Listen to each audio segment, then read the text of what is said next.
Hello, hello, and welcome everybody to F1 2017 Failcast podcast. It's myself, Mr. Bolkenberg, who is no longer a Bolkenberg. He's now Rogro Frenchman, being angry and aggressive and quite miserable with every brake problem in the world.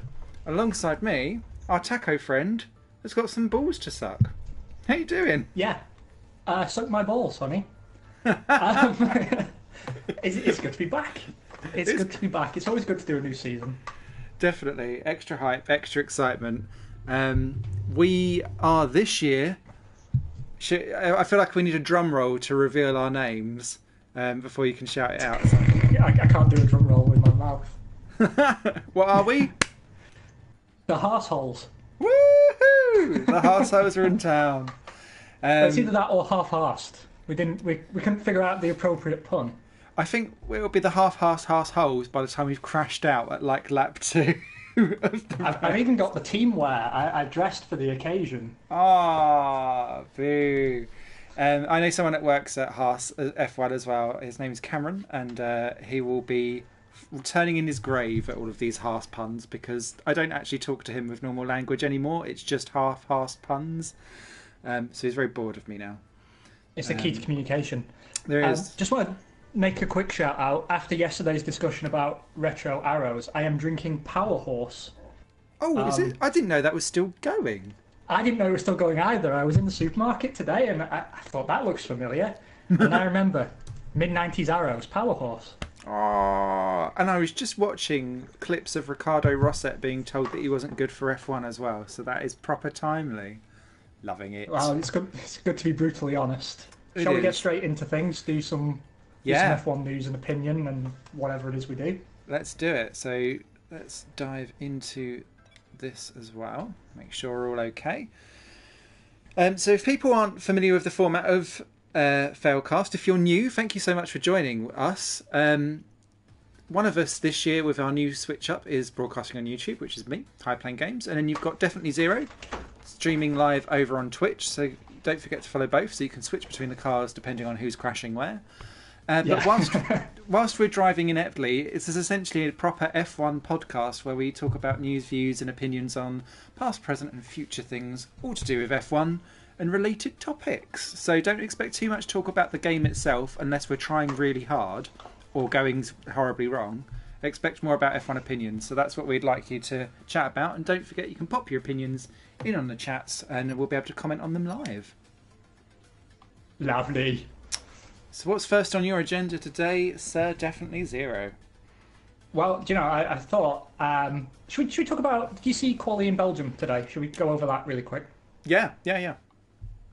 Because after all the mockery we've given him in recent weeks and months, Jolyon Palmer pulled out a pretty solid lap. He did. Thought. Out of nowhere as well. He's in desperate need of a turnaround form. And it was around Hungary-ish last year where it all started to come together and then he was good thereafter. I don't know why it takes him half a season to get going again, but I hope that this is the start of a continued run because it's the first time that he's had the same spec Renault as Hulkenberg as well. So nice to be out qualifying all the way until the inevitable Renault Palmer problem. But still nice to see.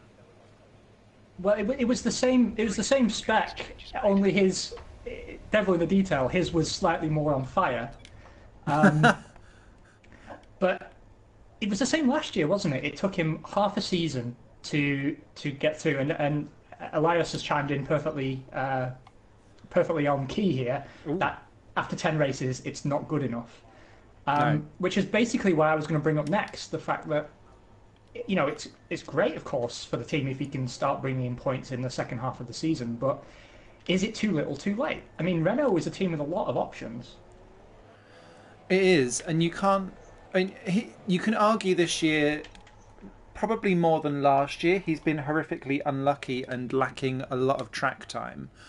But it's difficult to kind of say, right, well, because we've continually screwed up on a car that wants to explode and catch fire and do all kinds of stuff, we're really sorry. But then when you do get in the car, we need you to be on form and not crash it. So it's like both sides of the partnership just haven't gelled for whatever reason. Because he done quite well in lower formula, obviously GPT champion, stuff like that. But he would still not be, unless he's like this all the way till the end of the year and puts Hulkenberg significantly in the shade. I would still have about 4 or 5 other options above him, not least some of Renault's development drivers. I mean, that's the real problem, isn't it? That even if he does switch it on, he's effectively already lost his seat in most people's opinion. Yeah, yeah. I mean, you know, the buzz obviously that Kubica's coming back, maybe. Then you've also got the fact that Alonso appears to be... Oh, messed up that lap. Alonso appears to be coming back onto the market again. You've got the young driver program, and of course, wasn't Ocon at one stage a Renault driver? Yeah. Because I know he's become a Mercedes driver recently, but I'm pretty sure he was originally a Renault development driver. Yeah, because he came from... No, I might be lying. I was going to say I think he'd done Formula Renault 3.5 at some point, but I may actually be talking out my bumhole. And that's kind of where the connotations lie, but also French. Also French, yes. I think it's good that we bring that up now. Yes. Key topic. Also French. Does well now, with the thing Brie. is, of course, that it was a stellar lap, and he was ahead of Hulkenberg for pretty continually, actually, across the weekend so far. I believe in practice as well, he was the Renault to beat. So it is a significant turnaround. I don't want to downplay his achievements here. But my issue really is that, as Elias correctly says, it's too little too late. You can't have a driver that's only firing on full cylinders half the season. And yes, while he has had the team's lion's share of reliability problems, he's also had the lion's share of screw-ups and failure to turn up during a race weekend. Yeah. I mean, there have been some weekends where he's been absolutely nowhere. I mean, you just can't have that at this level. No. And, I mean, he needs a good weekend. And I suppose for me, where you have him being like quite often a second off Hulkenberg, you've got Stroll being a second off of Massa, but everyone goes, oh, he's new, he's got no experience, he's very young. Jolyon doesn't have any of those excuses. He's already been around for a season. He's already had this kind of I've come out the other side and I'm okay now kind of mentality. So you can only really have that once, and then afterwards it's like the devil's snapping at your heels, waiting for the next time for you to fall, and then you just get eaten up into the proverbial poo bag.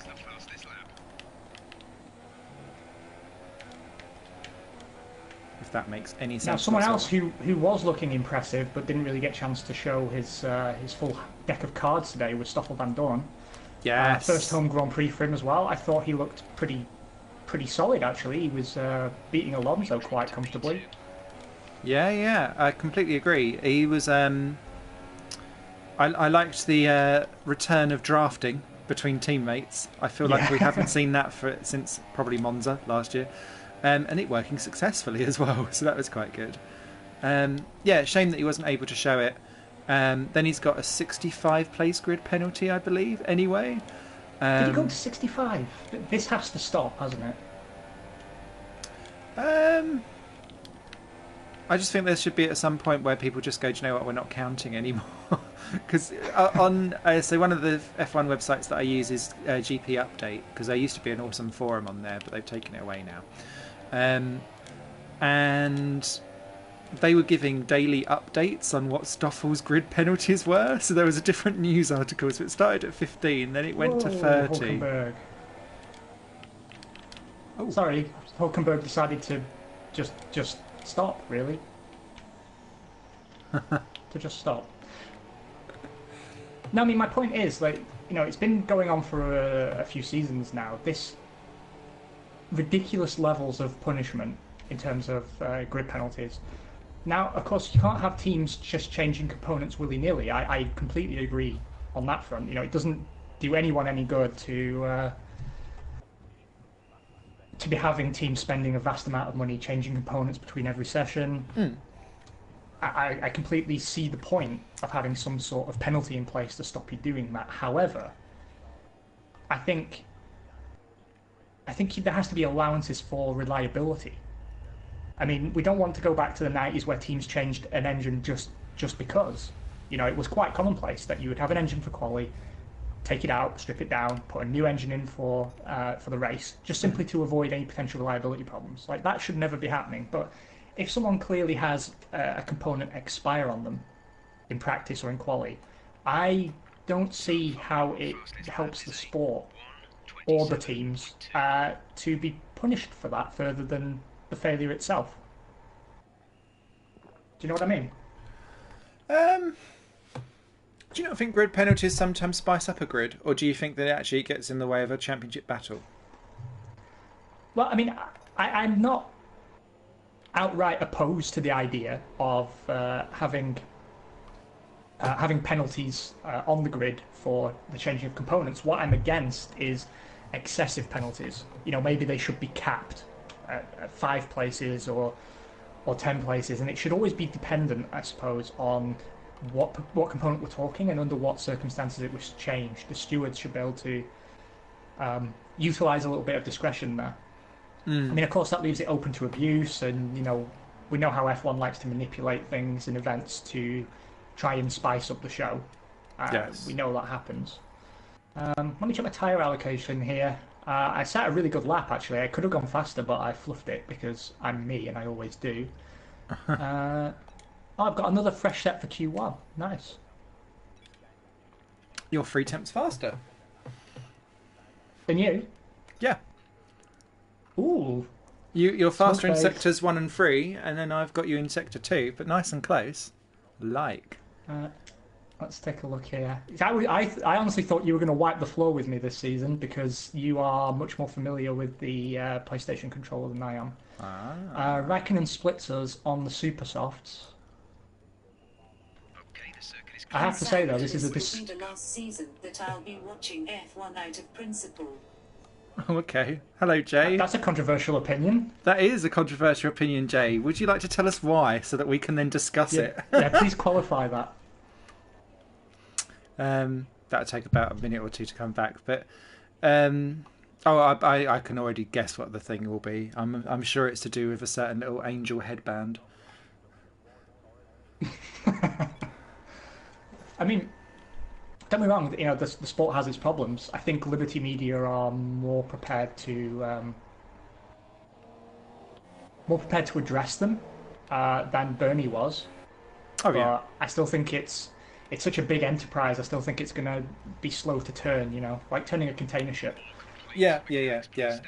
Whenever there's so many moving parts into something, it's going to take way too long to kind of get it. Especially because, like with Ross Brawn and the appointment of him, immediately he was like, right, there's only a couple of things I can change now. I'm busy looking at what's going to happen in 2020. So we're like, oh, okay, nothing yet then. So they were. To be honest, we did know. think 2020, 2021 was when, if there was going to be. No one wanted it unless you count stupid Italians. Okay, Halo. Thought it would be. I didn't catch all that. Can you relay that message, Si? Yeah, Jay says Halo is an instant boycott. No one wanted it unless you count stupid Italians. Actually, to be honest, I'm gonna semi-agree with you there, James, because I am not a fan of the aesthetics of the Halo at all. For how Fia then went alternative facts on us. When alternative facts on us, okay. I'd be interested actually to see, because like my cockpit mode that I've currently got running on this game at the moment, where I'm above the helmet, quite where would that sit on an F1 2018 game with the Halo ring on? And I'm more concerned about my own, to be honest, because I drive in actual cockpit view. Yes, you do, don't and you? I'm gonna have a big thing. You have a big thong in straight the middle. across my line of sight. Nice. I assume the game will have a way to disable it. Shame that real life can't really have that, I guess. I just visually disable it. Yeah. Maybe that's why they're trying out all of the graphics and the sponsors on the grass, like where they CGI them in. They're just going to CGI out halos, Hey, if the technology's there, man, I'd love to see it. I mean, run them for in me, green screen. I'm trying not to be too salty about the whole thing because it is the pinnacle of engineering, and I'm sure that, I mean, I'm in the camp of people that would like to have seen a lot more work done on the aero screen before the Halo was decided upon, but likewise, Martin Brundle made a good point that it's a liability issue now, that if we, God forbid, had another Felipe Massa incident with a component striking a driver on the head, F1 now has a solution that would potentially have prevented such an incident, and by not using it, are they, guilty by neglect? Mm-hmm. That's something that Brundle brought up that I think is a very fair point. Yeah, as soon as the can of worms was opened, it's almost like a door that every incident that would ever have happened afterwards. The problem with press and with... I don't mean to sound negative, but like the social justice people and people who like that kind of stuff, it will be a lobbying group of how can you let this happen? Because I remember way back with 1994 when safety was at a mass... safe with a halo around my cockpit, though. That's an interesting point. Yeah, I mean, and there are some downsides to that. Oh, big nearly had a big accident there. Uh-oh. What was I going to say? Oh, yeah. So with 1994, when you had Senna and Ratzenberger obviously losing their lives. Then you went to the next race, and you had Was it Barrichello swallowed his tongue? Yeah, Barrichello also had the problem. Then you had the pit lane problem with Minardi. Then you had Pedro Lamy had a massive texting accident and broke legs. Then you had Carl Wendlinger in the coma. Then Andrea Montermini broke an arm. And so when it came to Wendlinger at Monaco, who was like the last in the line of that, and he was taken off in a coma, I remember the front page of the British press had a picture of him slumped in his car, and it was the title of the headline was "Stop This Murder." Yeah, and I remember that actually. Yeah, it was quite a powerful thing to have going on because no sport had ever really kind of got into the public domain where everyone was just like, "This is now wrong." Despite 20 years earlier having dealt with the same problem where you'd lose someone every weekend. I mean, we've progressed that much now, but it's the same problem. As soon as someone says, I think we should have head protection and here's a solution, no matter how shit it would be, F1's then put into a position where commercially and legally it's fucked. So I kind of get their point as to why they're stuck sometimes. Reminds me of the Iceland Type 21 single central mirror. I'd imagine it'd be very distracting, as it's right in the driver's line of sight. Thank you, James. Yeah, I would have thought the same thing actually. I'm surprised the drivers that tested it were reporting that it was far less of a problem than you would expect. I didn't expect them to feel that way actually. I thought there'd be a lot of very valid complaints that it was blocking their view. I mean, it's one of those things, right? Like closed cockpits. I spoke out about closed cockpits when they were first being mooted, saying, well, it's an idea that will be absolutely excellent until a driver gets trapped in a car upside down. Yeah. And if it's on fire and they can't get out, and then the injury is caused by that. Yeah, and I think it's the same thing with the Halo. I think the Halo will be something that is lauded and seen as a necessary evil, right up until the moment that the lack of visibility causes something else to happen. Yeah. Now, what that might be, it depends really on what the line of sight is.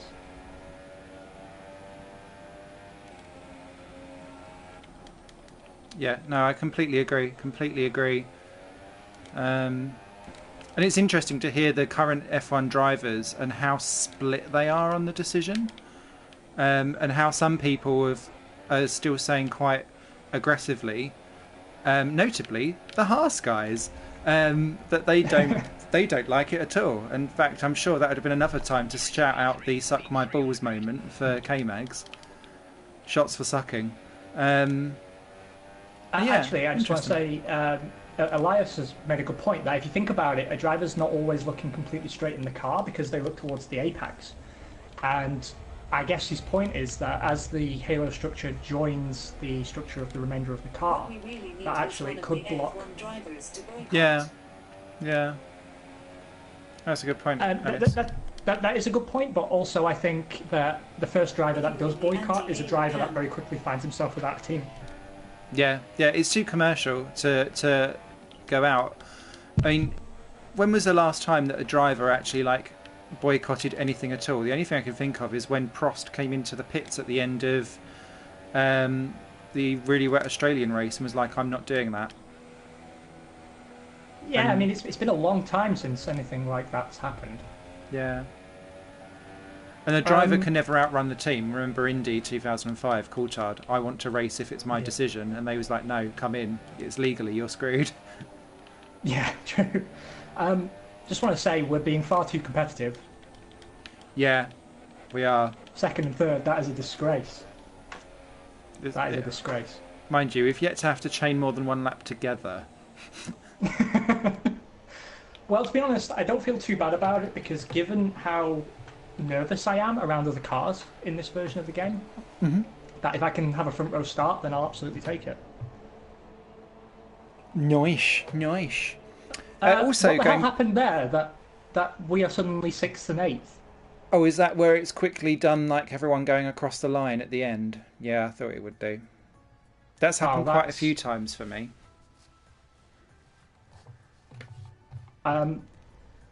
Sorry? What did you say, Si? I was going to say, this has happened a few times for me where there's been some really weird things post-race where they've zooped up everything. Look, Bottas is out. Yeah, something isn't right here, is it? Yeah, Bottas with a 1:27.428. Maybe, I mean, he might have got held up on traffic on his only one run. You might lose your F1 job, but when you look at how much momentum Formula E is getting, it might not be the death sentence you.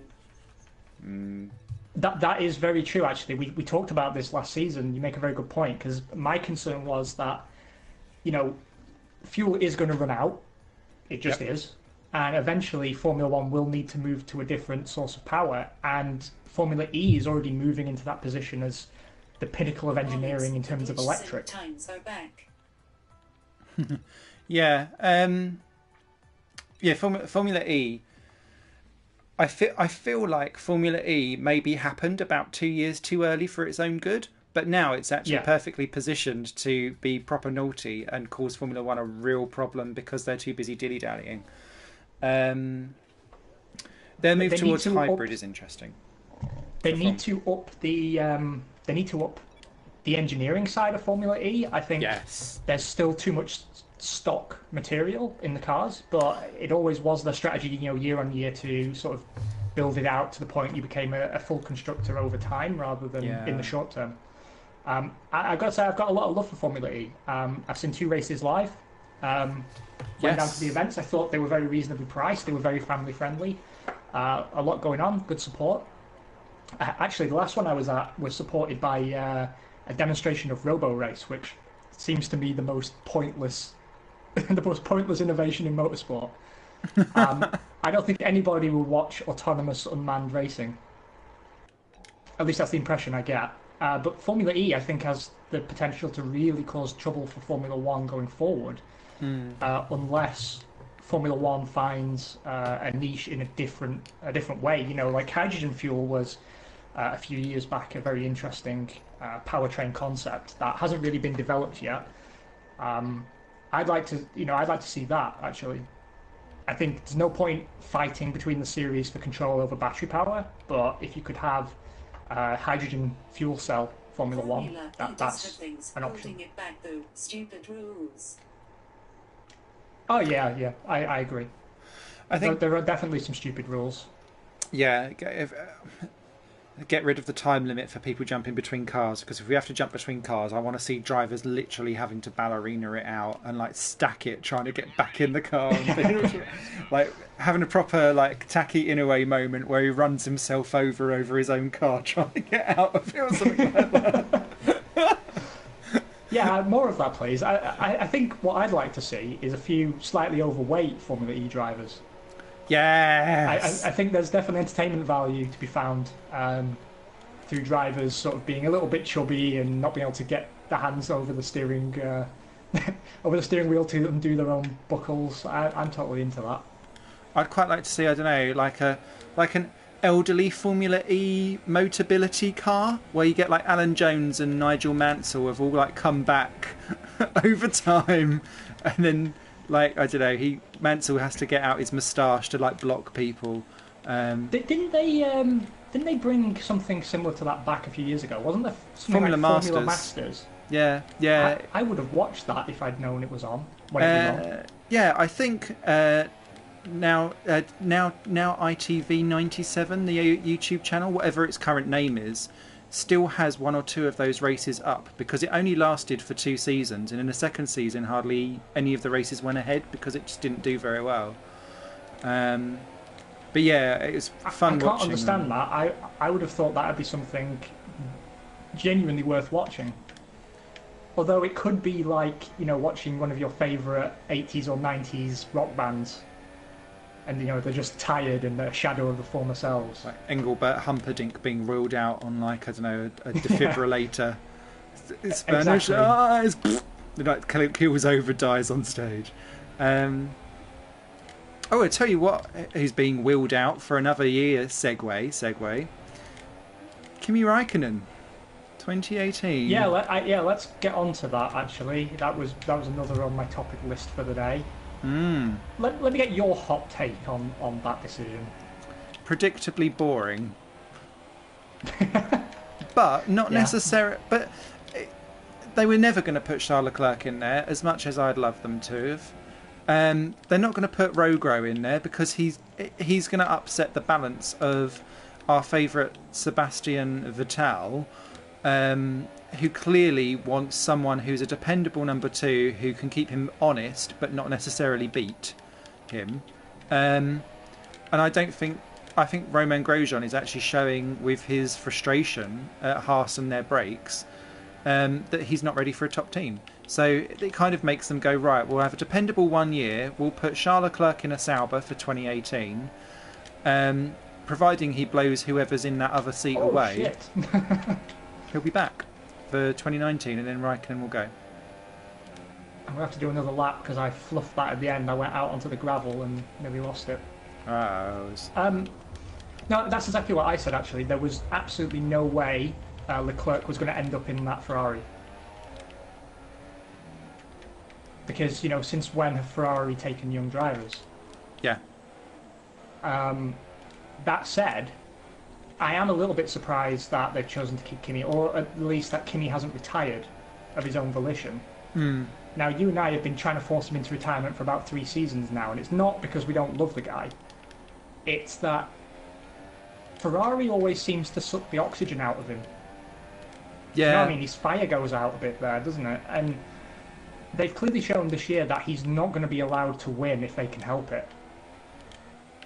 You know, as long as Sebastian Vettel is in the car and still in the race, if it's within Ferrari's power, Kimi Räikkönen will not win. And for most drivers, that would be enough to say, well, sayonara. I've taken the bollard out. Classic Failcast. Now, of course, the big controversy that's come out of that, I suppose, is the idea that's being spouted around social media that a lot of people have said, well, this is Ferrari saying that, well, we don't want the Constructors' Championship before 2019. What? My comment on that, as it stands, is that actually they don't need the Constructors as much as other teams do, because they've got the money they get just for being Ferrari. Yeah. This will be my in-lap now because I've already put an extra lap than I wanted to on these Super Softs. You're on Supers, not Ultras. Yeah. Oh. Well, we had so much pace in Q1, I thought, why not? Okay. We're different. We're differing strategies. Always the way. I I think for Ferrari, they've always been a driver's team rather than a team in and of themselves. Now, of course, they always expect drivers to sacrifice for the team. Mm-hmm. There's a certain culture at Ferrari that is sometimes their strength, sometimes their biggest weakness. That said, however, they really seem to find more prestige and value in winning the Drivers' Championship, and it's actually always been like that. If you go back to like the Schumacher-Irvine years or the Schumacher-Barrichello years, Mm-hmm. quite often you can see they've got this single-minded drive to get the driver's title, because I suppose that's the one with the most prestige anyway. You know, it's the one that's yeah. No, I agree. It's the one that everyone remembers, isn't it? No one's like, oh, do you remember the year when Mercedes won the 2014 season? You're like, no, you remember when Hamilton won? Leclerc in 2019 would still be a stretch. Ferrari have never put young guns in the top team. Yep, agree with that, Jay. I mean, the thing is that, you know, you mentioned Rogro as well.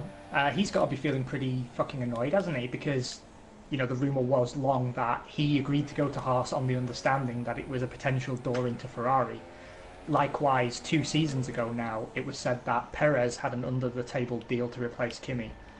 And it seems neither of them, so far, are guaranteed that position. No. Now, no. I wonder if there's someone... Because we both concur, right? And I imagine most viewers of Formula 1 will concur that there's no way Charles Leclerc is going to end up in that Ferrari. So they're not going to be taking a unproven young driver. So, you know, maybe they're... because Perez is ready to take the step up. If Perez was going to get that seat, I don't see why they would re-sign Kimi. I think Perez has done more than enough to prove himself. Yeah. So I wonder if there's someone else they're in the market for. And I don't think it will be Giovinazzi. I keep on hearing people say, "Oh, no. Giovinazzi will go in there." They will. They don't put Italians in an F1 car at Ferrari. They never really have done. They never will do, because of the pressure involved. Capelli crumbled under it, and that's the only real full-time one. Crumbled under it. Yeah, Badoer didn't really get a chance to crumble under it, but did anyway. Who else? Alboreto is about the only one that I can think of that was a regular Ferrari driver. It was Italian. And that's 80s. Yeah. Fastest lap is a minute 26.4. I'm just reading some comments here. Oh, yeah, go for it. Ah, there was a bug. What happened there? I thought it was what happened. So I came out the pits. Esteban Ocon was starting his fastest lap, but he stopped to wait for me to go past. Leclerc to go to Force India in 2019. Okay, thank you, Chimp. So yeah, Ocon's got a 7.5 seconds time, is off the pace because he basically stopped on his formation lap to let me go on my out lap. Very weird. Oh, I was going to say, yeah, 7.4 seconds off the pace. No, Elias was saying that he could see them taking someone near to the... basically, if their drivers were near the end of their career, they could see them... if I'm understanding you correct, mate, that they would take a young driver if, you know, the options available were all near the end of their career. Yeah, in those cases you've got to be practical, but I think a Ferrari driver ending up at Force India is a controversial opinion, because it's pretty much a done deal now that Sauber is supposed to become the Toro Rosso to Ferrari's Red Bull. And they've traditionally done that in the past. Because they used to have the Ferrari engine reband as a Petronas, didn't they?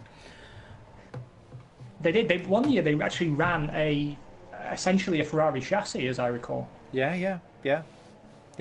Because if you think, like, Kamui Kobayashi came in as a Toyota driver, Toyota then escaped. He's then become associated with Ferrari ever since and has been doing Ferrari drives elsewhere. Went to Sauber, that kind of stuff. So the kind of connotations have been there for quite a while. It's only been the last couple of years where they've been out in their wilderness that the association kind of got lost, because Manisha Colton-Bourne could not have managed, I don't know, a piss up in a brewery. But the other thing, of course, is that I think Ferrari saw Haas as their development team, but Haas have been notoriously reluctant to take Ferrari development drivers, and I don't know how long that relationship's going to last, actually. No, it feels very, very business-like, not getting cosy with, like, if that makes sense. Because and the more that Gene Haas talks about my return on investment is quite poor because there's such a big gap between the teams and there's so much money that it takes to get that little last second. Yeah, that's ridiculous. The more I think, well, your writing's on the wall, mate. This is actually my next topic. But we'll wrap out Kimi first, and then I'll move on to Haas.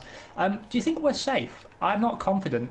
I've got Verstappen, Hülkenberg, and Ricciardo are all among the people behind me. I'm in 6th. I think I'm safe. I don't know about you. Yeah, I'm not feeling particularly confident given that they like to put in cheeky fast laps, don't they? I'm going to risk it. Verstappen's gone out on super softs again, so he's not going to dive too much more. Ricciardo has not done a proper time yet either. No. Or Ricardo, sorry. If only real life Kimi was still as fast as video game, Kimi Duke's been winning everything on F1 2017. He is proper overpowered, isn't he? He is. Yeah, I'm going to stay in. It's a bit too late for me to get out anyway, but I'm going to stay in and risk it. And if I'm out for Q3, then I can do the talking while you do the qualifying. And I'll have first choice of tyres if I want to. Fab. So, I'm going to switch to the live feed. Are you out again? No, I'm staying in. Okay, then I will go on board with the magical Mr. Kimi, who apparently is 5th all of a sudden. Second? Oh, no, I was 5th in the championship. So, yeah, let's round out about Kimi then. We both agree he's not going to be replaced by a young driver. Mm-hmm. For me, regardless of, there's lots of logical alternatives to Kimi. It seems like a stopgap move for something that we haven't fully understood yet. I still can't imagine what option they're seriously considering that would make retaining Kimi another year make sense. It does seem a very odd decision, not least on the part of Kimi actually, but whatever, who knows, I guess the money's good. Yeah, I mean, rumour is of course that they want Ricciardo, and that would align because Ricciardo's contract with Red Bull is till next year, isn't it? Mm-hmm. Yeah. So maybe they want Daniel Ricciardo, it's long been a rumour. And also, let's not forget that everybody wants a bit of Max. That's true, and I guess for me, the only block now for Daniel Ricciardo to go for Ferrari is Vettel is now confirmed there till 2020. Bottas to replace Kimi, says Chimp. I don't think so, at all. Oh shit! I'd like to see it actually. What? Oh, it doesn't even make sense. 4th. Does not make sense. Any of that. Nice real times. That is a horrific bug. Oh, for goodness sake! That is a horrific bug. Oh well, whatever. So everyone went a talking, second faster. Yeah. Oh, well, why has Vettel gone a second faster as soon as it stopped? That's stupid. Stupid game. Boo. Oh well, we'll take back yesterday where we were saying that we've not come across any bugs yet, because now we are. Yeah, now we are coming across bugs by the plenty. It seems to be fine if you're playing in single player mode. It's all the online stuff that got the bug in, I must say. Right then, so I'm going to find out how to go on board with you once you're out. And let's move on to Haas then. Something that we both wanted to talk about. So you've already alluded to it. Gene Haas was quoted in several media outlets discussing the disparity between his team and the cars at the front. Mm-hmm. That it feels insurmountable. Now, obviously, you hate to bust your bubble here, Genie Boy, but it is insurmountable because you are indebted to a works outfit. There's no way that you're going to be allowed to be in a legitimate position to beat Ferrari. Mm-hmm. Now, this is something that, a lot of people within F1, within the media, warned him about when he said he was coming into the sport this way. That there are advantages in doing it using the Haas model, as it's now called, because of course you save quite a lot of money compared to funding your own entry. So the half-Haas model. Yeah, the half-Haas model. However, the fact is that if you're serious about competing, it is not the way to do it. Agree. Now, I'm just going to give you some sweeping camera angles. Thanks. My my feeling, based on what he's saying now, is that this sounds very reminiscent of Tony Fernandez at Caterham. Oh, you're right. Yeah. That, you know, he was talking like this sort of a year before he... Was it the start of 2014 that he said, pull it together this year or I'm pulling out? Essentially, yeah. I think, 2013, I think, when was like the writing on the wall, and then I think he acted on it for 2014, and it kind of... Because wasn't it 2014 where it was then the trio trying to do it all by board of directors, and that just took them under, wasn't it? Yes, it did. It didn't work. I've just noticed as well that we are driving with the old Haas livery, Yes, the one we you are. prefer. Yes. Yes. No Yeah, monochrome. I feel the same, Elias. I too am confused about what Haas are actually trying to achieve. I mean, I believe from the statements he's made and the fact he's come from the world of American sports in particular, is that he genuinely does want to come in and challenge for wins. But I don't think he understands, and I'm trying to be respectful to him here, because, you know, the guy has a pedigree in motorsport, but he doesn't have a pedigree in Formula One.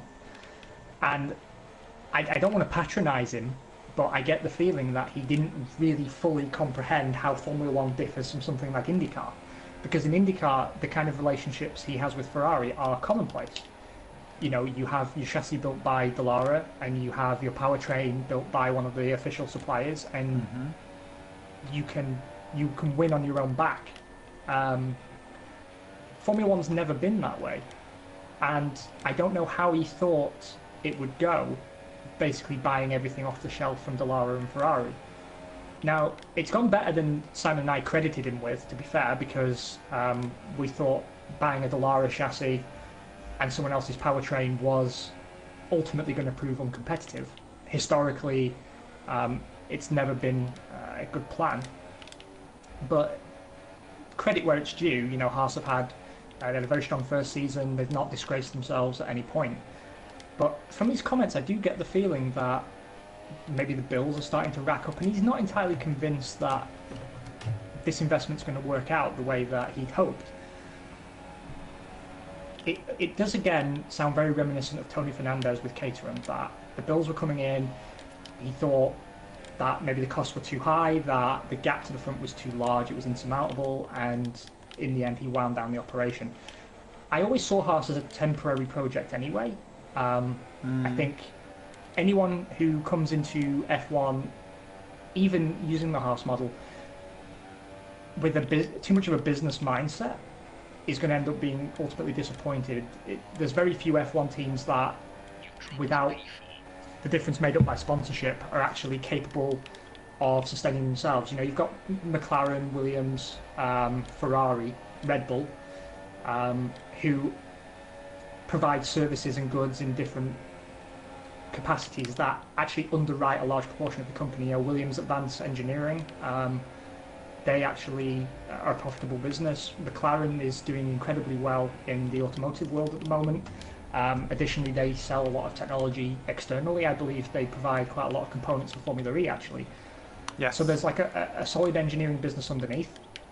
Haas does have his CNC tooling business, of course, which is how he's managed to get the money together to even attempt to enter Formula One.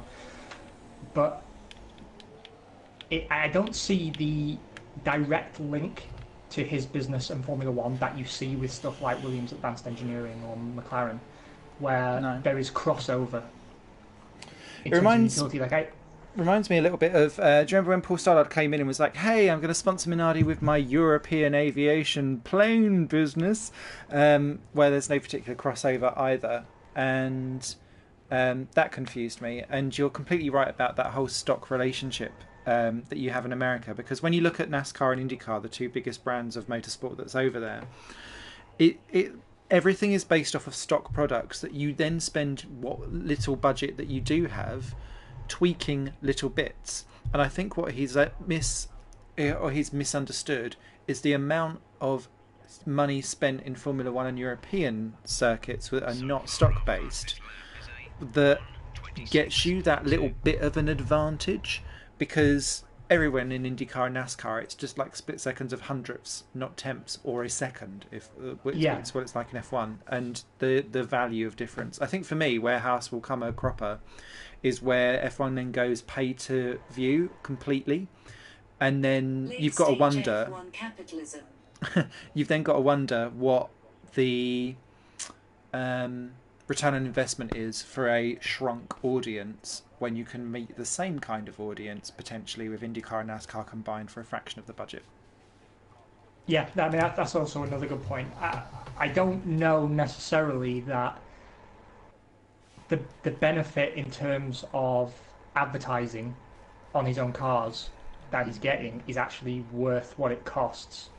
The reason I say that, of course, is that by having his own team, he's already got access to that world. And we've talked about this before, that a lot of the incentive for a business to sponsor a Formula One team is that you get into that exclusive club. Yeah. You're at these events, you're having breakfast and lunch surrounded by very influential people from the world of business and politics and everything else. And you can network, it's like LinkedIn for reality. You're in a room with people who have money, who have business connections, and you can take clients there and you can build business relationships around the glamour and the entire F1 world. Yeah. I don't think he's getting any advantage out of being in F1. I don't want to criticize it outright as a vanity project. I do think he genuinely believed that he could shake up the market in Formula One, and he has, to be fair. There's a lot of argument to be made that, well, he's more competitive as a enthralled customer team than a lot of, like, particularly Sauber is an excellent example, actually, a team that largely does everything by itself. Yeah. Has a wind tunnel of its own, develops everything with its own engineering staff. You have to work pretty hard to find justification for all that expenditure if Haas can come in and do it for a fraction of the cost. Yeah. I completely accept that. But the point is that one day, Sauber could win. If the winds blow in the right direction, Sauber are perfectly capable. They're not so enthralled to Ferrari that, I say that from the viewpoint of today. We know that they're likely to become the Ferrari junior team, which may change things, but it's an interesting line there, mate. Thank you very much. I was hoping you weren't watching at the time. Thank you very much. I doff my cap. No, I agree, Elias. They are doing a good job as a new team. My complaint with them has largely been twofold. One being that I think they buy so much off the shelf that it devalues the Constructors' Championship, which is the heart of the sport for me. My other problem with them has been that even though they are on occasion very competitive, I've always got the sense that when they're fast, they don't really understand why. I've always got the sense that they don't have the same intimate knowledge of the machinery that the other teams have, because the other teams are intimately involved in its manufacture and construction. Whereas with Haas, I don't know how much assembly Dallara does, or whether they just provide the car almost kit form, but I would assume the last team to start off as well as they did in 2016 is Stewart. The issue is that with completely. Stewart was for me the last true entrant in Formula One that was viable. Yeah. Picked up in their third year might never come. But I'm also, Stewart did everything right. He targeted the underwriters very specifically. So he wanted he had a blue chip vision for a Formula One team, which is very ambitious. Fortunately, he's very good with people, and he's got the pedigree in the sport. He's got the connections. Obviously, he had great connections at Ford anyway. He was Ford powered during his successful years. So he went out there and he partnered with people like Learjet, HSBC, and he was able to get not just a large operating budget, but the engineering expertise of Ford, and he had a team in junior formulae. He was taking the route that teams like Tyrrell, Minardi, March, Brabham had taken into Formula One, which is prove yourself successful in the lower formulae and then take the step up. Yeah. Become a racing team outright. Don't become a business trying to branch into motorsport and then try and make it profitable, because it doesn't work. Paul Stoddart admitted that when he initially wanted to buy Arrows. Yeah. He also wanted to buy Jordan. He was very keen to get into Formula One for a few years before he did. He came very close to buying Tyrrell as well. And when he finally did buy Minardi, he, by his own admission, had attempted or considered buying 4 Formula One teams, and every single time he'd been told by his accountants that it doesn't make sense. I've gone from 4th to 7th, even though I've completed... this bug's annoying me already. Yeah, it is very annoying. Lance Stroll put in a hell of a lap there, though. 125.6. Good old Lance. Never mind. Yeah, exactly, Elias. Yeah, it shows they don't know what they're doing because they can't get on top of the brake issue. Yeah. That's very true. Although, there is an argument to be made that it doesn't affect K-mags, so it might be just something down to the way Roman uses the brakes. But if they can't help him develop his braking technique, by looking at the data and understanding it, then that explains a lot. Although he hasn't been complaining of brake problems in Spa, has he? No, but and they've not really been massively competitive at Spa either. I think Rogro is also or Frogro, as I like to call him, Frogua. He's almost a victim of FIA's desperate willingness to put out controversial radio messages at all times. Because I feel like with Roman, he's good value for money. He is good value for money. He's good for getting on-air time, even if it is just for him going, "Oh, it's the brakes." But like a bloody idiot with the Baku podium. Oh wait, I was always the bloody idiot. Yes, Jay. What was I going to say? So with Romain Grosjean, I always get the impression that he could probably be having sex and still sound like he was hating every minute of it. He is a miserable fuck, isn't he? He's got the Paul di Resta about him. Yes. Oh, I was getting really annoyed. I was watching the a mini. So, quick, get off that because that will block it. Thank you. I was watching the F1 show on Sky, and they were all buttering up to Paul di Resta, going, "Oh, you've done so well, which, to be fair, he did, and all of that stuff. And they're like, "Are you ready to replace him? Because Massa crashed out in P1, and I think it might be because he's got vertigo again." No, he just crashed. And they're like, "Are you ready? Are you ready, Paul?" And he's like, "Maybe." He goes, "But I'm here talking to you now, so I don't think I'm racing." Like, "But you might be." And he's like, "No." It's like he'd flatlined already in the interview. Now here's a question. Stratage. High tyre management does appear to be faster, according to the analysis here, by about 5 seconds. But yes. I think there's a lot to be said for 2 stints on the Ultrasoft. Yeah, I don't know if I want to go for any of these pit strategies at all. I've got to start on the Ultrasofts anyway, and it's telling me to go for 2 Super Softs. But I might go. I quite fancy Ultrasoft soft. I don't know. And I find that the tyres do last longer around here. Yeah, I've not had any particular concerns with tyre drag, to be honest, and I've often felt, at least, that the benefit of being on the faster tyre can, at least it feels like it can negate the extra pit stop. But yeah, then again, I don't know. It all depends how the opening laps go, right? Because I wonder if I might try starting on the Ultras We are Failcast for a reason. We normally get this all wrong. Yeah, exactly. But what I found when I was doing because I'd done a 100% race last night, was that there was like a weird part halfway through my tyre management where it got to about 45%, and it was like I had to mentally adjust in my head because I had 2 or 3 really terrible laps, and then once I got used to the fact that the grip was no longer at its premium, I was back to being quite fast again. But there was like a real specific switch for me, and that happened on all my tyre stints. Ah, mate, I'm confused here. Highly expand your vocabulary, PLS. But at least they've gone aggressive with the tyres at Spa. We might actually see more than one pit stop. Oh, to answer your question, Elias, we're on 50% race. Ah, yes, good shout. Okay, my new strategy is apparently almost 10 seconds slower than the high tyre management. That's why it's the right one to go for. But right, it's saying here that I should pit on lap 12. I'm getting 12 laps with the super softs.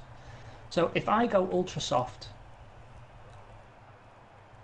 I wonder if the tyre... Did we do scaled tyre wear? yeah, I think so, didn't we? Okay. Because that would make more sense as to why these tyres are not lasting anywhere near as much as what I was thinking they would. Right, I'm going to do my own stupid strategy, and if it's wrong, then it's wrong. But Same. the thing is that I want to make my first stint short because I've got a feeling there's going to be a massive accident into turn 1, and I'm going to have to come in and change my wing. So have you got a feeling that you're going to be involved in that crash into turn 1? Yeah, because I've got so little experience in this with this handling model and drafting cars behind. You saw it yesterday in the stream, actually, that I went into the back of a few cars even though I broke early. So I'm going to be... I mean, I'm not too worried because I know Elias isn't actually watching, he's just listening. So, but, you know, I'm going to be driving chicken shit. Uh-oh. Oh, well, people don't come for the racing, they come for the F1... stuff. That's something that a lot of people don't understand, though. That it's an F1 podcast, and the game is purely tangential. Yeah, it's purely bants for us to be terrible at. Well, since we've been talking about mystery signings and whatnot, shall we talk about what the hell's going on with Daniel Kvyat? Where is Daniel Kvyat? 50th chance of crashing on lap 1. It's either going to happen or it isn't. That's true. I like that optimism. We're not seeing any technical issues coming off the practice start. Good, I'm glad there's no technical problems, Jeff. More updates. Confirmed. Jeff either can hear everything I say or says nothing at all. There's no... It's like a wife that I've never had. He does seem very weird in this version of the game, actually. I read an interview with the guy who programs him who said, oh, he should be a lot less annoying this time, but for me, he's largely absent, actually. Therefore less annoying, maybe, but yeah. I like having Jeff around, I just want him to be useful. But yeah, let's talk Daniel Kvyat. Real F1, that's what we're here for. Now, obviously, he's been re-signed by Toro Rosso, and for the life of me, I can't figure out why. No. Given, Red Bull contracts are generally pretty watertight, so the obvious explanation is they're worried about losing Verstappen or Ricciardo at some point in the next year or two, which, for a lot of people that's a legitimate concern, but it is notoriously difficult to get out of a Red Bull contract.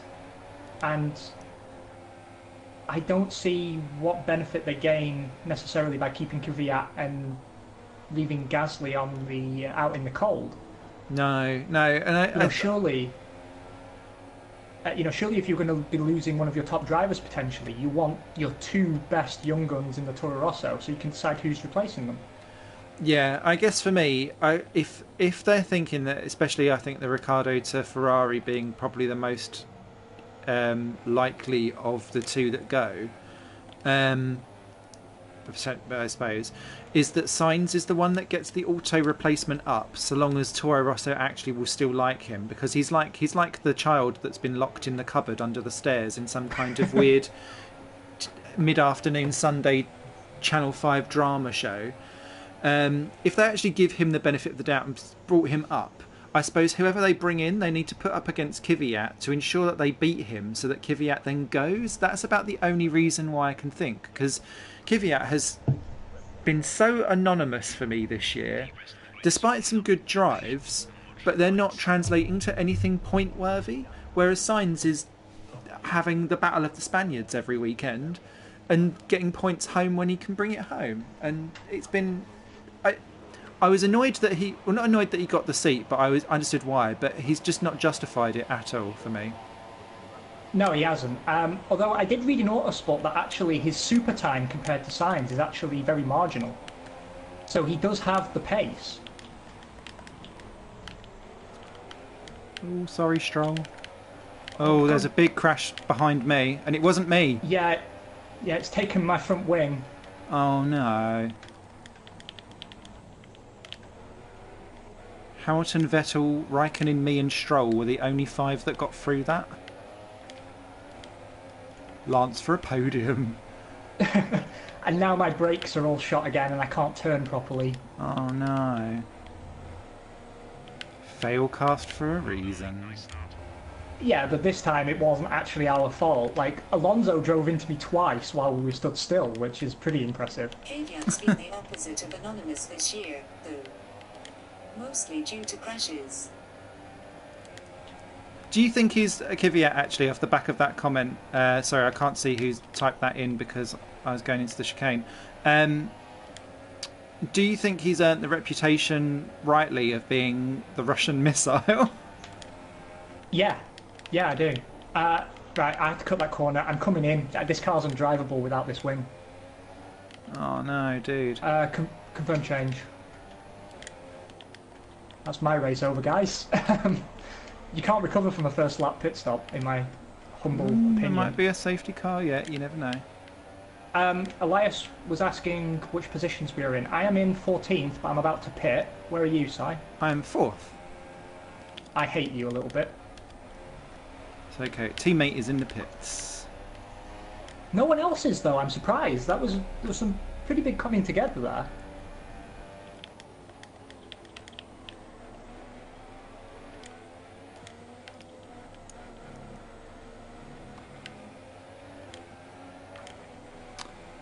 Okay. So I'm going to be about 30 seconds off the back of Verstappen. Guys, if you want to see some actual racing, you can join Simon on board at youtube.com/higherplanegames. It's the same podcast, but you'll be able to watch it from the perspective of someone who's actually in the race. I'm going to be moving around on my own for quite a while now, unfortunately. So that's youtube.com/higherplanegames, all one word. And Simon will curate you round 4th position while I put it around at the back here. Yeah, for me, I think Kvyat has earned his reputation. I do take the point that Autosport raised, which is that ultimately his pace relative to Sainz isn't exactly terrible. No. But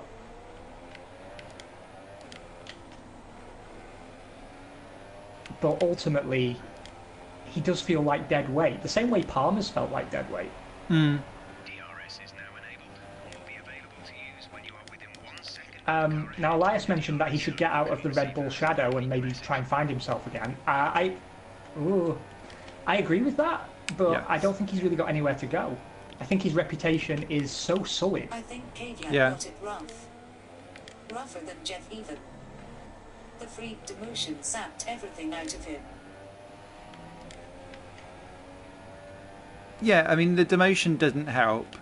I feel like Red Bull don't understand morale ever. Oh, well, maybe not Red Bull. Dietrich Mateschitz doesn't understand morale because the clue's in the surname. I braked far too hard there. Carry on. Dietrich is such a moose, essentially. And if you've not got that kind of mentality, and Kvyat is the kind of guy who will sit and cry on his own watching a chick flick with a bottle of Merlot in an evening. You can see it. And that's not the kind of mentality that's going to help you at Red Bull. he's the kind of guy that would do really well maybe at a Williams or something like that. Where I did actually think he would be a good Williams driver, to be fair, but even if I was Sir Frank, I wouldn't give him a chance at this point. no, it's gone too far, and it's got bloody minded to the point where he's like, oh, I'll just do my driving my own way. I don't know why he's gone Arnold Schwarzenegger. That was his... Get down. Get to the chopper. That's what would happen if Toto Wolff and Danny Kvyat had a love child. Yeah, it's not grand, I must say. And I'm surprised that he's back for next year, and he won't be in F1 beyond that, is my prediction. I mean, it's particularly frustrating because it's a year that F1 doesn't need to keep dead weight around. No, it's too few seats. There is so much talent out there. Exactly. Too much talent, too few seats, and too many people stocking up the wave. There's a viable strategy change available to us. Would you like to keep to the current Oh, plan? hang on, what's it want to do? Right, my gap to Verstappen is 20 seconds. Keep current. Got that confirmed. A little bit more than 20 seconds now I've run wide like that. Oh, it's Verstappen Well, at the this very back. Yeah. Well, this turned around quickly, didn't it? Considering I looked to be on course for a front row start, I end up starting 13th. And then a first corner incident puts me to the back by 20 seconds. Repeat that. There's interference. I feel like a arsehole. Haha. We're approaching the pit window. You'll be on the super softs. I don't know what I did there. The thing is, like, I know now from... I've done my first 3 practice sessions in career mode, and I know how important it is to take turns 11 and 12 as fast as you dare. And it means sometimes I get a bit creative with the lines, but really it can make or break your lap. Absolutely. I was losing half a second there before I took a slightly different line in. The gap behind us That is sounded like a rumble strip from your side. Well, you know, gotta ride the curves, gotta do a Hakkinen. Believe it or not, I'm gaining on Max Verstappen by 2 seconds a lap. Excellent. Which means by lap 15 I should have just caught the back of the end of the grid. Love it. And I still have to stop again. It's bullshit. Now, Liberty Media have been talking about efforts to boost the grid. They're saying they're not seriously considering tenders till the formula for 2020 and beyond is decided. Makes sense. But they are still committed to a larger grid, ideally 14 teams. Nice. And I was quite heartened actually to see, you know, some sources within there referencing the early 90s where it was very easy to have a full grid. And in fact, the grids were so large that you had to have pre-qualifying. They were very clear that they don't want to move back to days like that where, you know, you've got a million teams and most of them never race. Mm-hmm. But they do want a full grid of 14 teams eventually. They feel, for now, that 12 teams is a more achievable goal. Yeah. But ultimately, 13, 14 teams is where they want to be. I would love to see that. I feel like it's Not pie in now, the Jack. sky to get to 14 at the moment, unless there's some significant cost reductions or stable rules that means that actually you're spending less to try and gain less, if that makes sense. I don't know. Well, I know Cosworth are part of the working group now, as are Aston Martin Nice. for the engines, and I know Red Bull are lobbying very hard for a return to affordable, simplified engines. Presumably because they want to get out from under the umbrella of Renault, Yeah. which they've been itching under for quite some time. Now, I for one would love to see Cosworth back. Yep. And Aston Martin are talking about being involved in F1 in a more concrete way. They don't just want to be a name on the side of the car, which I have a lot of respect for that attitude. Mm-hmm. realistically, I don't expect to see them realistically enter as an engine supplier, although that's the sounds the CEO was making. I think it's more likely that they'd maybe partner with Cosworth and badge the Cosworth as an Aston Martin. Yeah. Or maybe, you know, get someone like Ilmore or Judd involved. Mm-hmm. But I mean, that's part of the key, isn't it, really? To get more engine suppliers in there and to find a way...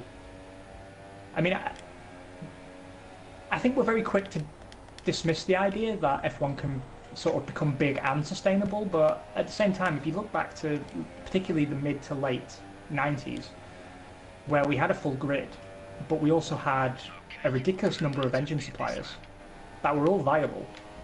Mm-hmm. I mean, there was only Minardi, really, that was frequently running with an engine that wasn't fit for purpose.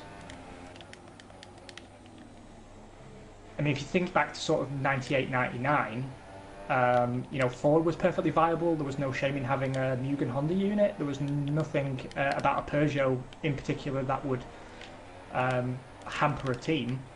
In fact, at different points during the season, different engine manufacturers had the most powerful engine on the grid. You know, I mean, Honda did 2 stretches, I believe, with the Mugen units that they were the engines with the optimum power output. Mm-hmm. Likewise, Peugeot at one stage had the most powerful engine on the grid. And this was at a time where spending was pretty much unrestricted. I mean, you know, teams had T-cars present at the race. They were bringing 3 chassis to each Grand Prix. If it was sustainable then, I am curious about what has changed so drastically to make even a shadow of that seem unrealistic to us today. Now, before you answer that question, does it look to you like we might be getting some rain later in this Grand Prix? It has got very dark. I was wondering if it's because we're running the official times. Obviously, it's late in the evening, isn't it? Because we're at sunset, pretty much. Ah, that's true, yeah. Weather report. Radar is clear. Radar is clear, says Jeff. Yeah, well, he would say that, wouldn't he? The next message will be rain in 15 which minutes. tyre strategy. That was the killer. Which position are you in, Si? Just so we can keep Elias 12th. in the loop. You're 12th now. Yeah, I've popped Have you in for my stopped? first stop. Oh, well, that's very disheartening that you've stopped and I haven't caught you. Okay. Well, I'm now on super softs, and then I'll have one more stop later on, and decide if I'm going to go super softs or ultras, depending on my tyre wear. That said, I don't regret having stopped because, you know, once I had a full front wing again, I could definitely feel how it would have been stupid to stay out for the full length of that ultra soft stint. Good man. I can now see cars ahead of me on the minimap, Hey. but I know I'm not too far away from having to stop. That's alright, loads are in now.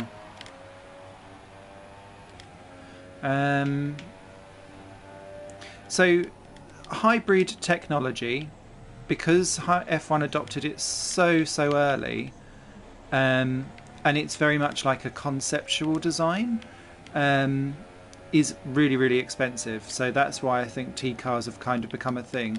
I kind of miss not having a T-car. I think it's at a detriment to the sport if like a car breaks down on the formation lap and then they're out automatically. I'd like to see a T-car, even if it is just for like a race start and you don't necessarily touch it particularly beforehand, and it sits there and is just left alone. But what F1 teams are saying is that essentially running a third car, you might as well just have a fourth, because it takes so much to get running. Don't necessarily get that if you don't necessarily need to tweak it and run it all the time. Debris on track to try and get a safety car asterisk.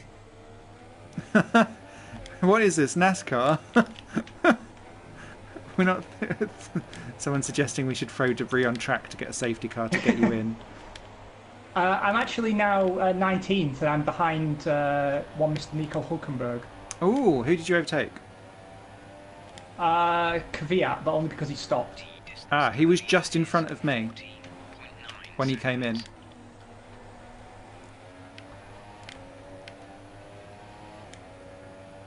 What was I going to say? I've got the Durs though on Hulkenberg, but he's definitely got the legs on me. He's on a faster compounded tyre as well, so I don't know if I can actually effectively race him. But it's okay because if the multiplayer bugs that other people have been reporting show their face, we're going to get disqualified anyway. So it's all in the best possible taste. I went a little bit deep there trying to catch Nico. Instead of 14 teams, would you actually? That's a good question. 14 teams or 10 3-car teams? 14 teams. Agree. Every time. Agree. Every single time. I think very few teams would become more. I also don't feel the sport would become any more entertaining by teams like Ferrari fielding 3 cars. I don't think it helps anything. And also, to me, it makes survival of the smaller teams even more unviable. Yeah. That's exactly why I would go 14 teams. It needs diversity in that kind of regard. Because otherwise it would be a 6-team championship.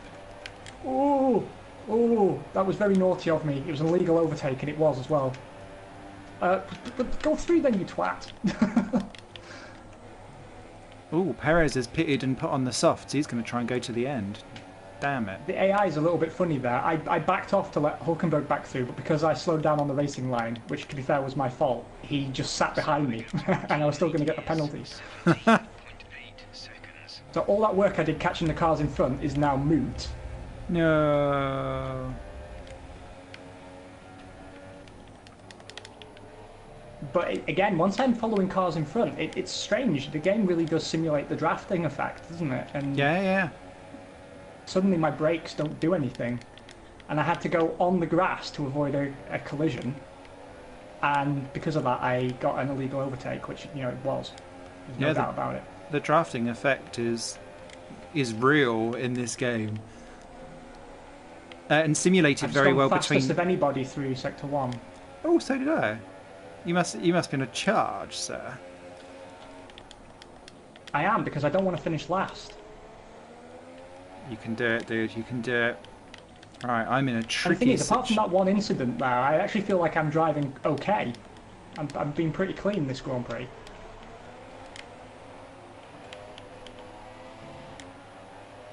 Yeah, I mean, I think F1's in a very difficult position right now because they're on the cusp of, they've committed now for a few years to hybrid technology. Mercedes put out a statement the other day saying it's actually finally starting to come down in price, and they're going to be reducing the cost of their powertrains to customers. Nice. But at the same time, they're concerned because now the technology is starting to become a bit more proven, and it's actually starting to come down in price. The sport is considering dropping it. Oh.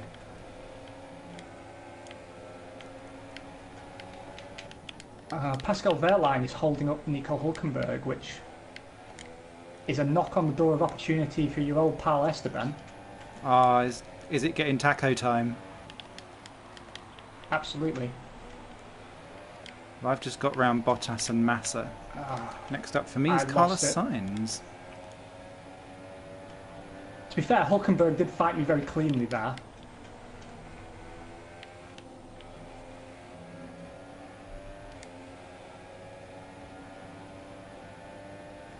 There's not really a great overtaking position on this track with the cars being this wide. No, I've done turn 3, the corner at the end of Sector 1. Hybrids now that they've made the move. In this age of climate concerns, the outrage would be immense. It would, right, actually. That is a very good point, Jay. Is that, again, just like the Halo, there's like a social conscious problem that F1 has now. Oh, shit. Hit signs. I think that's my front wing gone now as well. Double overtake. How are my tyres looking? They don't feel so great. Oh, actually, they're holding up alright. They are overheated, though. Oh, Carlos, why yeah, so Elias slow? is saying there's no way F1 will ever become cheap. I completely agree, mate, but I think what they're looking at for 2020 and 2021 is to make it cheaper. And the question is, do we now wait for hybrid technology, which is more relevant, to the car manufacturing world and is likely to be more attractive to car manufacturers, even though it doesn't seem to be panning out that way right now. Mm-hmm. Do we stick with that and hope the price comes down enough to make the whole endeavour worthwhile? Or do we instead go back to cheap V8 units, which is what Red Bull are advocating for, and hope that that inspires enough entries to spice things up? My concern with that would be that having more entries doesn't necessarily matter if there's no car manufacturers or engine suppliers worthy of the name that are willing to get involved. Yeah. Don't you close the door on me, you little prick. I just had the most weirdest freeway into turn 14, ever. Well, it was a four-way really, but Massa had just got ahead. That was scary. How we've all come out of that, I've got no idea. The AI are quite scary in this, aren't they? Yeah, they're quite bolshy, which I like, but they are also quite. I'm finding that they're slightly more predictable. Damn you, Bottas. Damn you all the way to Hades. Oh, that was who I was just with. So you're exactly a pit stop behind. That's good for me. I'm Well, yeah, currently sat in because 11th position. Where are you? I'm just having a go at Massa for 4th. Oh, so you lost out in the pit stops then? Yeah, Massa's started on the softs. He's not pitted yet. So I'll be back there again, but I feel like my strategy is the wrong one. Everything we do here is the wrong one. I feel like the soft tyres were the way to go. Actually, I have to say, the yellow wool tyres are working very nicely for me. I'm fully expecting natural aspiration to become extinct in racing soon. Even NASCAR will be running turbos. I agree with that sentiment, actually. It does seem like natural aspiration is on the way out. Yeah. I'm a little bit disappointed by that, but I think it's progress, right? Yeah. Sadly, the world is a little bit... I don't... Because otherwise, like Formula 1, we were saying this when we was doing the 2016 stuff. Formula 1's at this like crossroads now where it needs to decide if it's going to try and become... If it's going to hold on to the past and try and give this whole like specific sport thing, or to stay real world and relevant. It can't like do this balance of the both, because it kind of leaves you in a little bit of no man's land. And Formula E's already cornered like the will be relevant, so it's a Formula 1, do we go with that and also be relevant, but take our massive audience with us, or do we go for a look at us, we're going to be the biggest, beefiest, meatiest engines possible, but therefore not necessarily be what a manufacturer will want to go for?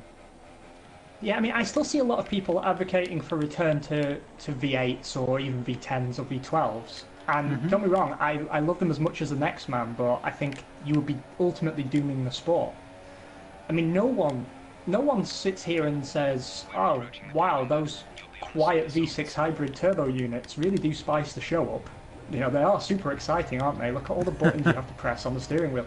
Yeah, I agree, no one gives a shit about that sort of stuff. But at the same time, you have to accept that they're trying to think about the sport 10, 15, 20 years from now. Where, you know, at that point, it will be totally unviable to have a V8 or V10 unit in the back of a car. And other series may have actually stepped up to challenge Formula One's position at the pinnacle of motorsport. You know, nobody wants that. Whoa, what am I doing? I don't know, what are you doing? That was a horror. I got caught out by the drafting again. Uh-oh. It was very dirty of me. I went into the side of a Renault. But I got away with it scot-free. Whee.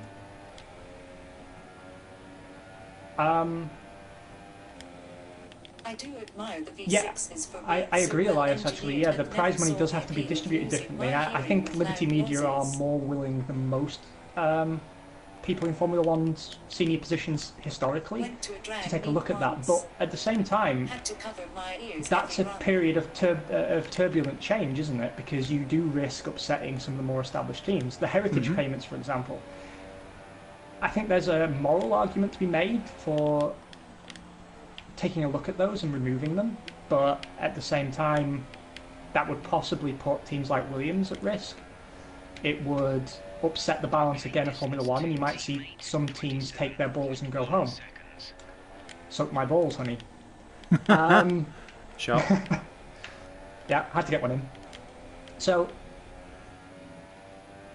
I think Formula One is in a very difficult position, and the decisions that it makes in the coming 2 years are going to define whether the sport survives at the top of the motorsport food chain. Mm-hmm.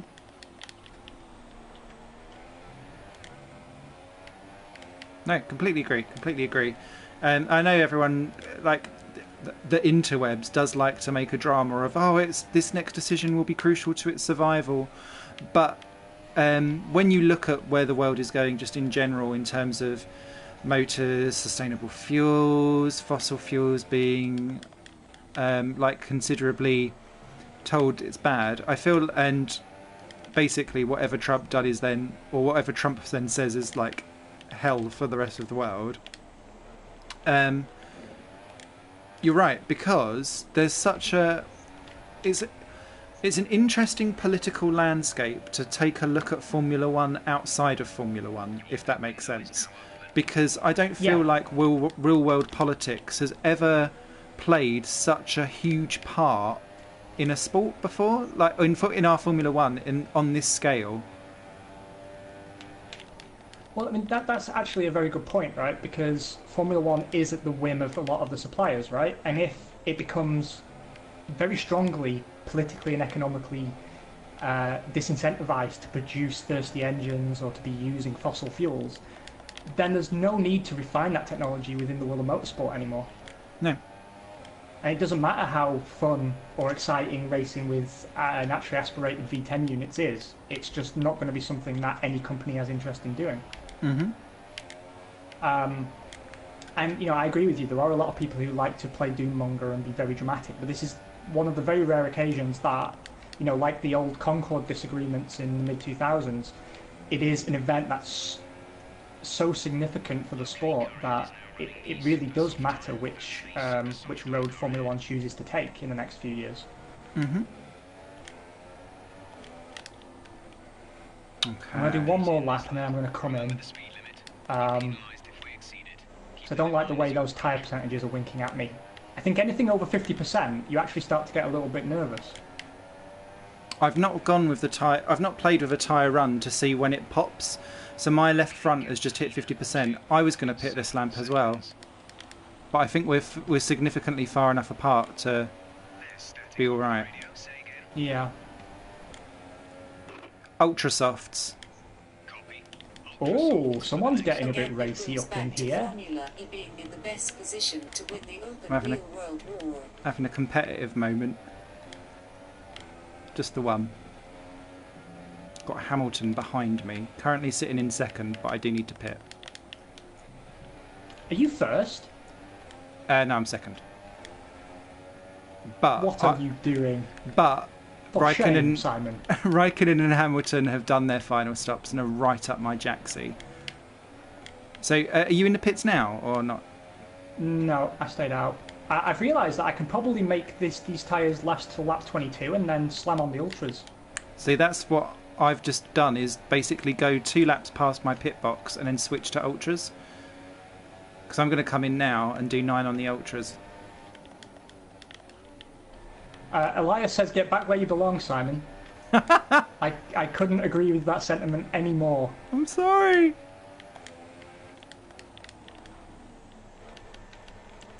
You know, the other thing, of course, is that I think the people complaining about hybrid power and the way Formula One's had to go for political and economic reasons, I think they're neglecting that there's also a lot to be happy about in Formula One right now. I mean, I don't recall a year recently where you've had such strong attendance figures at so many Grand Prix. Hang on, it's put on a used set of Sultra Softs, but I've got a fresh set. Wanky. Amazing. There you go, that's your karma, that's what you get for overachieving. Mummy! Bollocks. Never mind. This setup is being incredibly kind to my tyres. Incredibly kind. I couldn't quite finish the race, but I wouldn't be far away. I was tempted to do a Sergio Perez. Who is doing a Perez, actually? He's up in 5th on the soft tyres. That cheeky rascal. So yeah, I mean, what I always caution for really is from the unhelpful nostalgia. You know, you and I in particular are huge fans of 80s and 90s F1 in particular. Yeah. And I do get very nostalgic for F1. But I think there's a fondness sort of nostalgia and a nostalgia that's somewhat more unrealistic. And I think we have to take a pragmatic view of the sport. Yes. Part of me actually wants them to keep the hybrid V6s, just because they're starting to finally come down in price, which makes the whole drama around switching to them make sense. Is the two-player career mode even in the game? Yes. Sorry, bear with me a sec. Yes, this is a two-player co-op championship. You can watch Definitely Zero over on twitch.com/Definitely Zero if you want to have both of us on your screen at the same time. But it's primarily an F1 podcast, but we like to drive semi-retardedly and have fun. Oh Christ, nearly crashed whilst saying that. It's good that you're demonstrating what we're all about. It was. Welcome, by the way, if you are new. Yeah, welcome. Lovely to have you. Lovely to have you all with us. It's great. This is our first year. We've been doing this for 8 years, and this is the first year that we're doing it live, and I'm loving it. Me too, actually. I mean, as long as I forget that we are live. Yeah, sorry about that. We're as live. Let's do that. Yeah. But when I do recall that I am live, I tend to overdrive and make a lot of mistakes.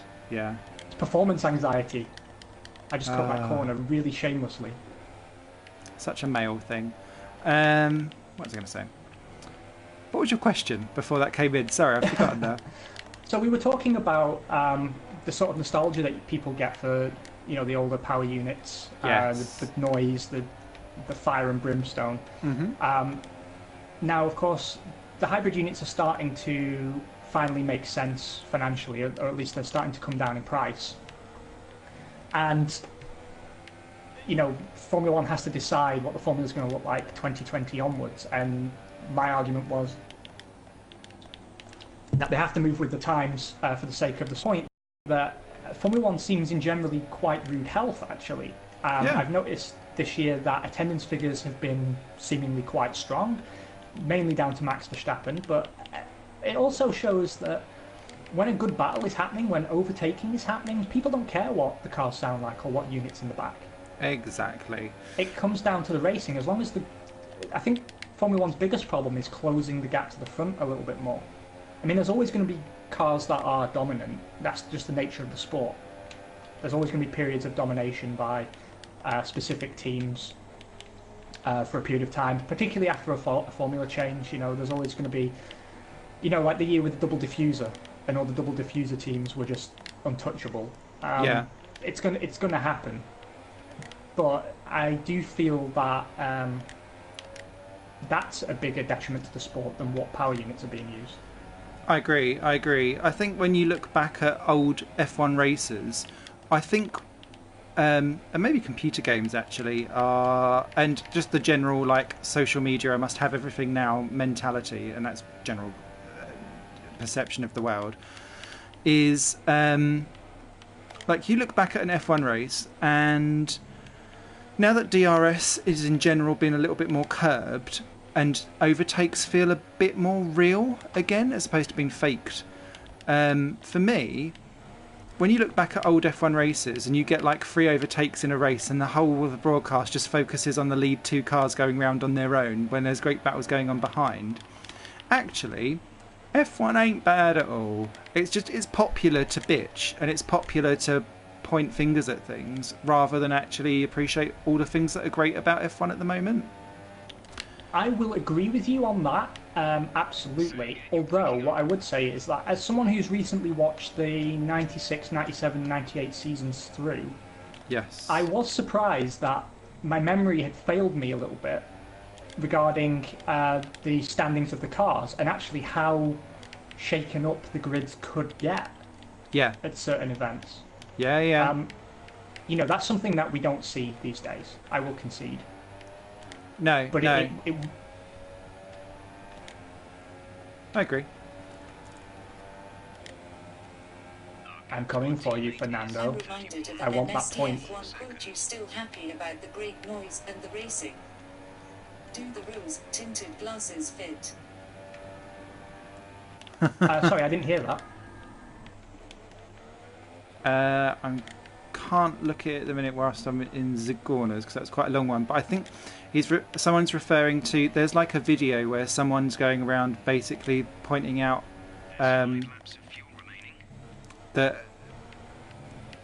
actually when you used to go to races and you'd have to put on earmuffs and your ears would actually hurt, and sometimes actually it wasn't quite so nice to be there.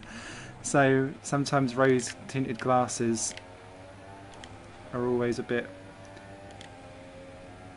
MSTF1, whoever that is they're referring to. No, I do agree. Ice cream van. Kimmy? Don't get too distracted now, Simon. You're in chance of points here, mate. Sorry. I wanted to make a Kimmy joke, but then I forgot. So, there is a lot to be happy about, I think. I think Liberty Media's discussion on the future of F1 broadcasting also will play a part. Yes. I saw the other day that they're considering all kinds of options, so whether it's a move back to free-to-air TV mandatorily, or if they want to commit to paywall, or he was talking quite openly about the idea of streaming the events and controlling the broadcast themselves, which I, for one, would love. I'd buy a season ticket for Formula One to watch, FOM streaming of the event, provided that there was no international restrictions, so I could watch it in English in Germany. Mm-hmm. I think that would be the best thing for them. I think they'd probably make more money charging a nominal fee to stream F1 on all your devices than they get by selling TV rights to companies that bury the coverage behind a paywall. Yeah. Because, if I was in the UK, I wouldn't have Sky Sports F1. Theater, but it's a Brazilian trying to be funny over F1 races. Yes, I know who you mean now. Sorry, the person that was saying that. Yeah, I've seen that YouTube channel. He's not funny at all, but sometimes you need to watch it for the retro stuff because he's got stuff you can't see elsewhere. Yeah, I guess. For me, having F1 on its own as I've got to pay for this is less appealing than if F2 and GP3 came with it as a package. I want a package deal, please. Yeah, that's a very good point. Actually, wouldn't that be in the sports benefit as well? Actually, or the FIA's benefit? Because it travels around together. Draw more eyes. It would draw more eyes, surely, to like the F2 races and so on. Exactly, because I'm a massive fan of Formula 2 and GP3. I think actually I'm more entertained quite often, even like in current days, with the races that are going on there compared to some of the stuff that's going on elsewhere in Formula 1 and stuff like that, because they're just crazy ass races all the time, and it's not because of crashes that what the F1 loves to stick up. There's some amazing overtakes and proper good battles going on as well. It's just that sometimes someone's always doing a dirt brain accident. Well, not always. There is someone called Sergio Canamassas who is Pastor Maldonado ×2. But, like him aside... Do you know, though... I just wanted to interject there about Pastor Maldonado because no one loves to mock Pastor as much as me. But I was actually looking into him the other day, and he actually had a very respectable record prior to F1. Yeah. So your boy there that you're talking about, he's more Pastor Maldonado than Pastor Maldonado because Pastor wasn't a crash machine prior to his F1 career, at least not on the same level. No, not at all. He was fine. What's your fastest laps, Squire? 3 seconds. Bear with me, I was being lens flared to death. 1:28.703. 1:28.361. Hey, nice. I've had a lot of clean air this Grand Prix. A lot of clean air. Right, I've got 3 laps to catch and overtake Sainz, and then I will consider this to be a hell of a recovery drive. Where are you? Okay, Eliot. I'm 9th. Oh, superb. Sorry, no, 10th even. But I'm going to be 9th. I was getting ahead of myself. All right, Elias, thanks for joining, mate. It was a pleasure to have you, and thanks for your questions. The competition was low enough in GP2 that any clean race Maldonado had was a win or at.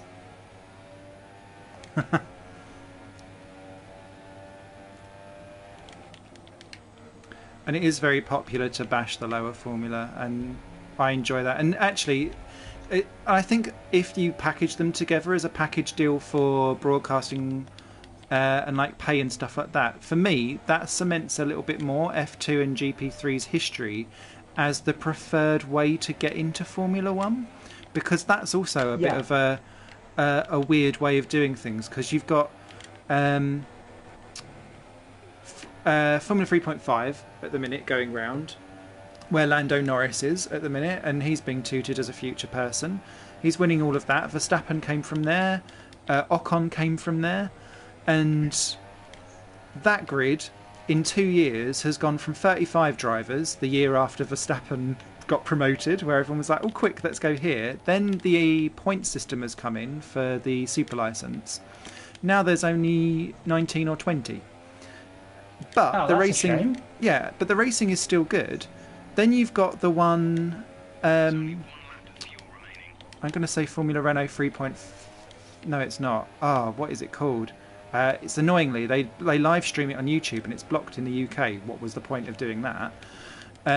Where Delatraz's son and Panis's son used to race, but there's only like 11 people racing in that now because it's got such little points on the scale spectrum. So everyone's like, well, this is pointless to race here now because I can't progress. But I completed it. So there needs to be like a bit of a package these together as a bundle deal.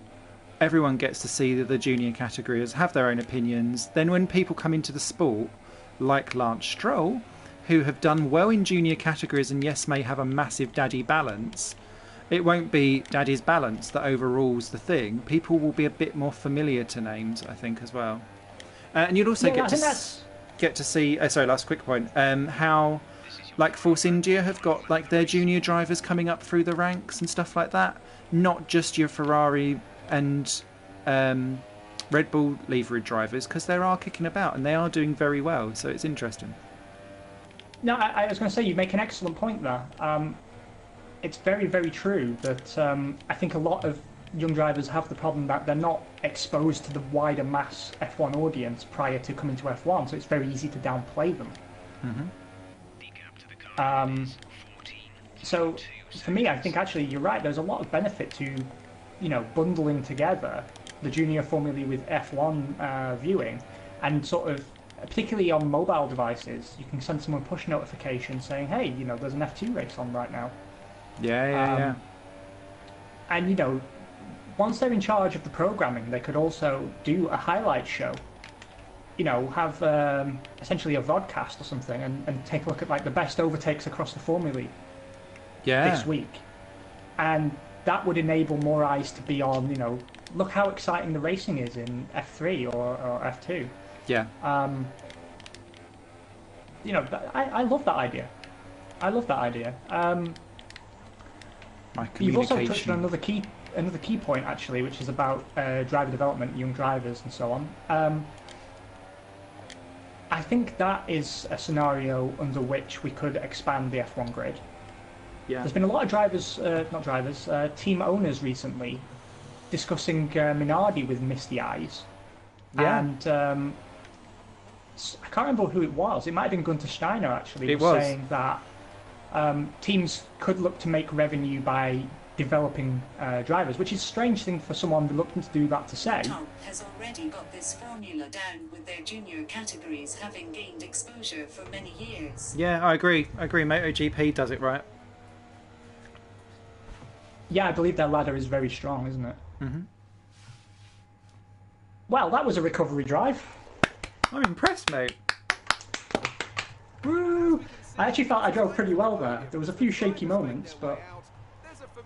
All these faces on these drivers look fucking evil. Have you noticed how you're on career mode, Emma Jenkins, your manager, looks like an animatronic robot? She's got those eyes that pierce into your soul and rip you apart. She's scary. She's also proper angry. It's also the way her lips move, but not her teeth. Yeah. She is a sex doll you never want. Well, you've got an 8-point lead after round 1, but I have to say I thought I was going to come out of this with 0 points. So, very fucking pleased with that as an outcome. You did good. Let's have a wee look. Who else was exciting there? Palmer actually going up the grid. What? Oh, good. I'm glad that Lance Stroll, after his ridiculous qualifying, ends up 16th. Good. Yeah. But it looks like 2 stops wasn't necessarily the right way to go. 1 stoppers seem to have done a bit better, in general. Yeah, you're right. You're right. Except the cars that are ridiculously faster than everything around them, of course. Yeah. Ferraris and Hamilton. I was pleased to see. Part of me thought, because I hadn't been keeping tabs on you, part of me thought I was about to see you on the podium, and I would have had to vomit in my mouth a little bit out of shame. But you didn't let us down. You didn't let us down too much. No, not at all. Not at all. And we both improved on our starting positions, so that's good. Yeah. I have to say, I don't feel as nervous anymore as I did coming into the season, because I actually thought the gap between us would be really large. No, not at all. But it seems like we're quite closely matched, actually, and incidents pending, I imagine we probably would have finished quite close together.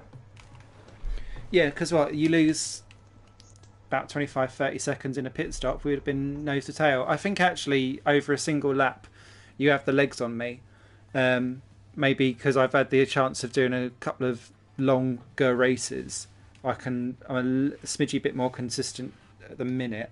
But yeah, this is exciting going forward to the future races. Could be good. So, not bad for a first episode. We didn't cover all the topics I had, but for a first live episode, nothing went horrifically wrong. We stayed largely on topic. Yeah. I thought we had some good talk. Some good stuff came out of it. We're slowly fixing the sport. We are. One rule at a time, we will fix Formula One. And delightful to have people coming along and join us and add in some comments along the way. Yeah, I am loving the fact that being live, we can have a bit of interaction with people, get people's thoughts while we're actually on the air. You and I are back in 2 weeks. Yeah, so for round 2. Yeah, so this is a fortnightly on a Saturday at 4 p.m. UK time. I think, are we going to stick to that time, do you think? Yeah, it works. It works for me. If it works for you and everybody else, then why not? Yeah. We'll be back in 2 weeks' time, and then we'll have had the Belgian Grand Prix by then. Last thought, I guess. Who do you think will win tomorrow? Oh, that is an excellent question. To be honest, I think Lewis has got it in the bag, because that pacing qualifying that he pulled out, insane. I don't think that was going to make it easy for him. And I know there is talk that Ferrari's long run pace is actually superior, but I don't know. I just get the feeling that even though the Ferrari is a better car on more days of the week, in my opinion, across a wider spectrum of operating conditions, I can't see past Lewis, actually. I think what's more interesting is who will take the last position on the podium, whether it will be Raikkonen or Bottas. And I'm hard pressed to say which it would be.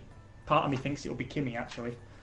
Yeah, yeah. I think, and I think, I'm going to be boring and agree. I think Hamilton's got the race in the bag.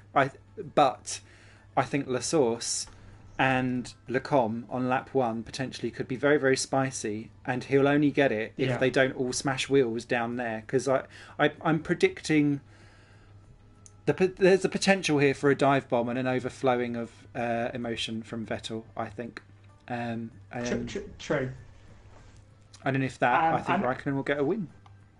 I'm going to make another prediction here. I'm going to say that there's going to be some McLaren points happening. Yeah.